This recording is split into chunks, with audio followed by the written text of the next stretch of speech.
வணக்கம் அனைவருக்கும். வாழ்க தமிழ் சேனல் மூலமாக உங்களை நான் வரவேற்கிறேன். நான் போடுகிற அனைத்து காணொளிகளும் உங்களுக்கு பயனுள்ள நோக்கில் இருக்கும் என்று நான் நம்புகிறேன். இந்த சேனலை பார்ப்பவர்கள் சப்ஸ்கிரைப் செய்யுமாக நான் கேட்டுக்கொள்கிறேன். இன்றைக்கு நாம் காணவிருக்கும் தலைப்பு திருவிளையாடற் புராணம். திருவிளையாடற் புராணத்தை எழுதியவர் பரஞ்சோதி முனிவர். பரஞ்சோதி முனிவர் நுழையும் முன், கற்றோருக்கு சென்ற இடெல்லாம் சிறப்பு செய்வது தமிழ் கூறும் நல்லுலகம். ஆமாம், உண்மைதான். சிறந்த கற்றவர்கள் எந்த நாடு சென்றாலும் அந்த நாடு நம் நாடு என்ற உணர்வு இருக்கும். எங்கே சென்றார்களும் அங்கே நாம் தனித்துவமாக இருந்து தம்முடைய இயல்புகளை பெற்றுக்கொண்ட அனைத்து சுவாபங்களையும் நாம் ஊர் திரும்பலாம். சரிங்களா? அடுத்தது, அரசரும் புலவருக்கு கவரி வீசினர். ராஜாக்களும் மன்னர்களும் என்ன பண்ணாங்க? புலவர்களுக்கு கவரி வீசினார் என்றால் விசிறிகள் வைத்து அல்ல, கவரிகள் அப்படின்றப்போ ஒரு பறவையோட இறகாக விலங்குகளோட பஞ்சு நூல்கள் வைத்து என்ன பண்ணுவாங்க? வீசுவாங்க. அவற்றின் மூலமாக காசு வரும், காற்று வரும். மன்னர்கள் என்ன பண்ணாங்க? அந்த புலவர்களுக்கு தன்னை தாழ்த்தி அவர்களுக்கு என்ன பண்ணாங்க? பணிவிடை செய்தார்கள் என்று சொல்லப்படுகின்றது. கண்ணுக்கு எட்டிய திசை வரை தெரியும் நிலங்களை புலவர்களுக்கு குடையாக கொடுத்து மகிழ்ந்தனர். அப்போ கண்ணுக்கு தெரிகிற ஊர் வரை என்ன பண்ணாங்க? புலவர்களுக்கு அவங்களுக்கு தானமாக நிலங்கள் வழங்கி மகிழ்ந்தனர் என்று சொல்லப்படுகிறது. இறைவனும் அறிவை போற்றுபவன்.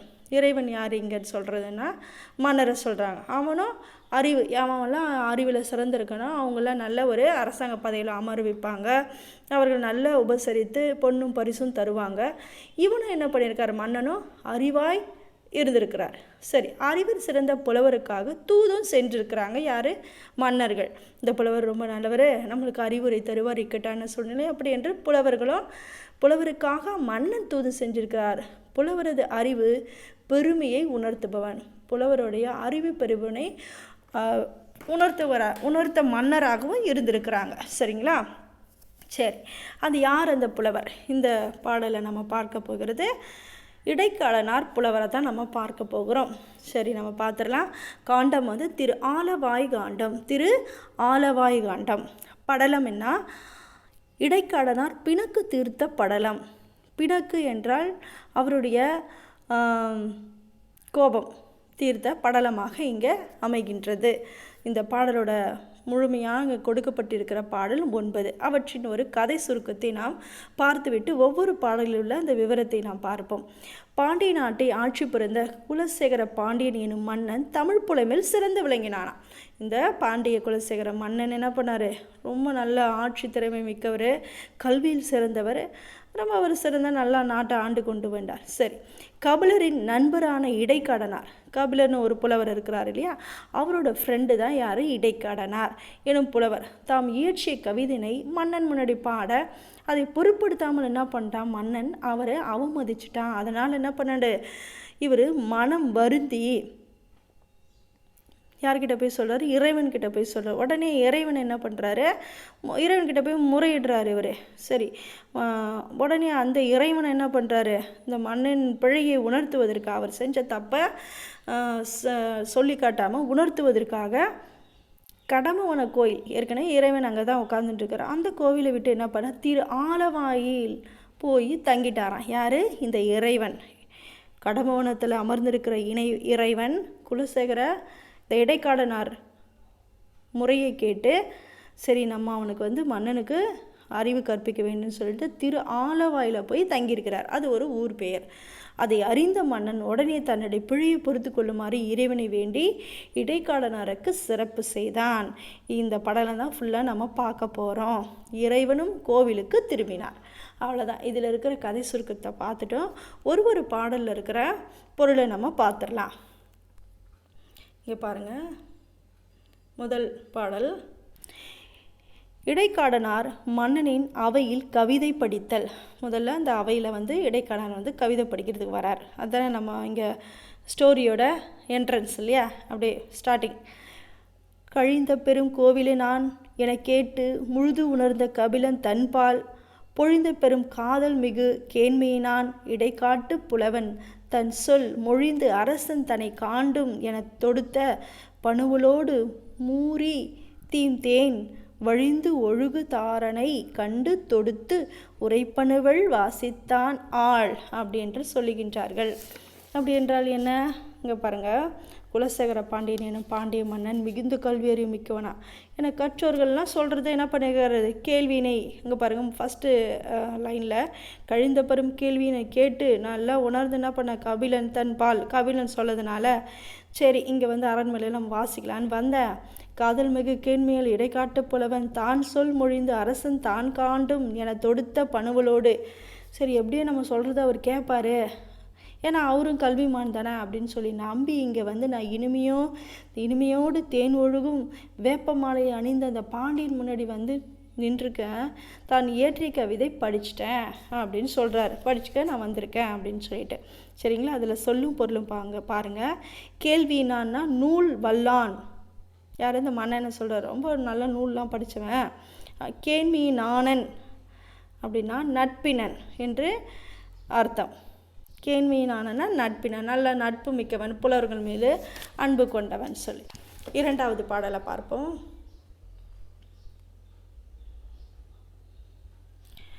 மன்னன் தன் புலமை மதிக்காமை குறித்து இறைவனிடம் முறையிடல்.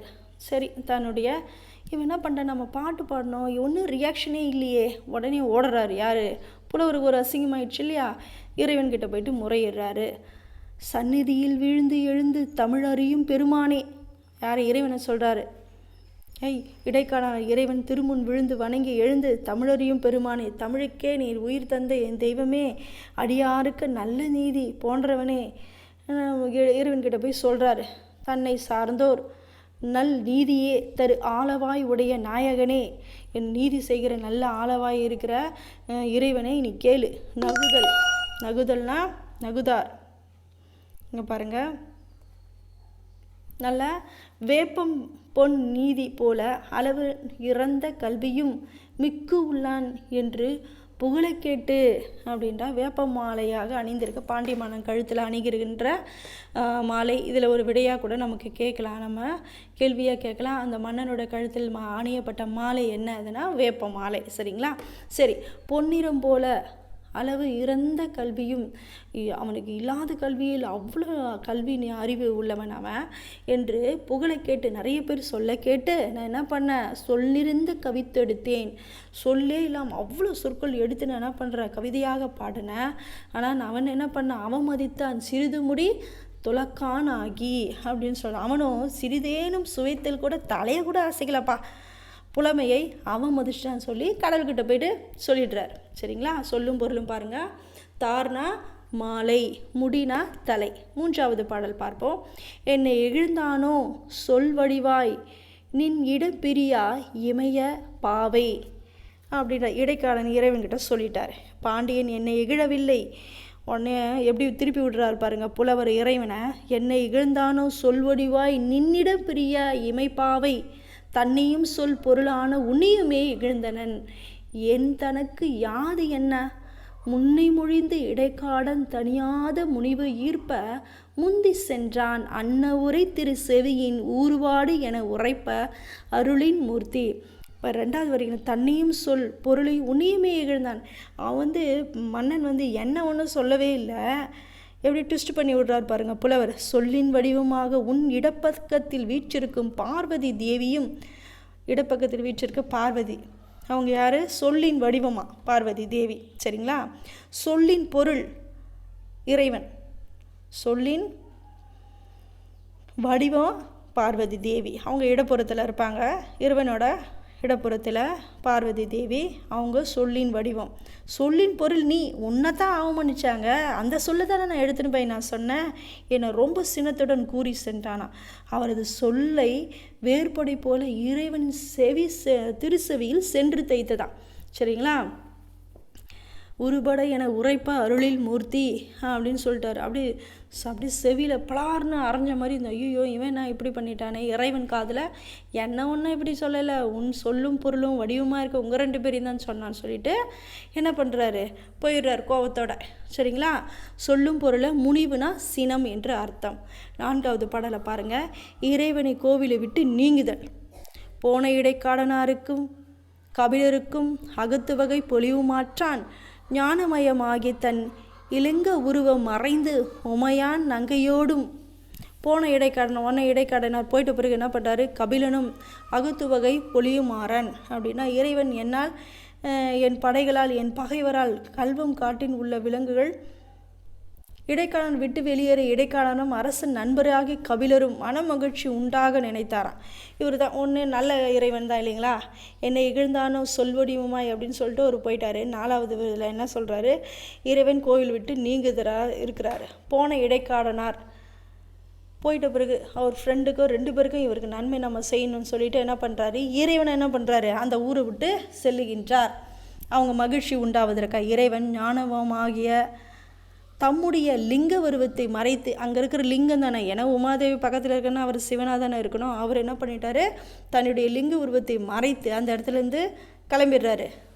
கோவிலை விட்டு, உமாதேவியோட அந்த கோயிலை விட்டு வெளியேறி நேர் வடக்கு அந்த கோயிலுக்கு வடக்கே வைகை ஆற்றின் தென் பக்கத்தில், வைகை ஆறு இருக்குது பாருங்கள், அது தென்னானது சவுத் பகுதி இல்லையா? அங்கே போயிட்டு கோயிலை ஆக்கி அங்கு சென்று இருந்துட்டாராம். அங்கே ஒரு கோயிலை உண்டாக்கி 2 பேரும் அங்கேயே தங்கிட்டாங்க. சொல்லும் பொருளும் பாருங்கள், அகத்துவகை மனமகிழ்ச்சி. இதில் சொல்லியிருக்கிறது இந்த கோவிலை இறைவன் விட்டு நீங்குதல். அவங்க 2 பேருக்கும் ஒரு நல்ல மனமகிழ்ச்சி உண்டாக்கணும். அதனால் அந்த லிங்க உருவத்தை மறைத்து இருவரும் அந்த இடத்த விட்டு வேற ஒரு ஊருக்கு போய் தங்கிடுறாங்க. அதில் இருக்கிற பொருள் அதுதான்.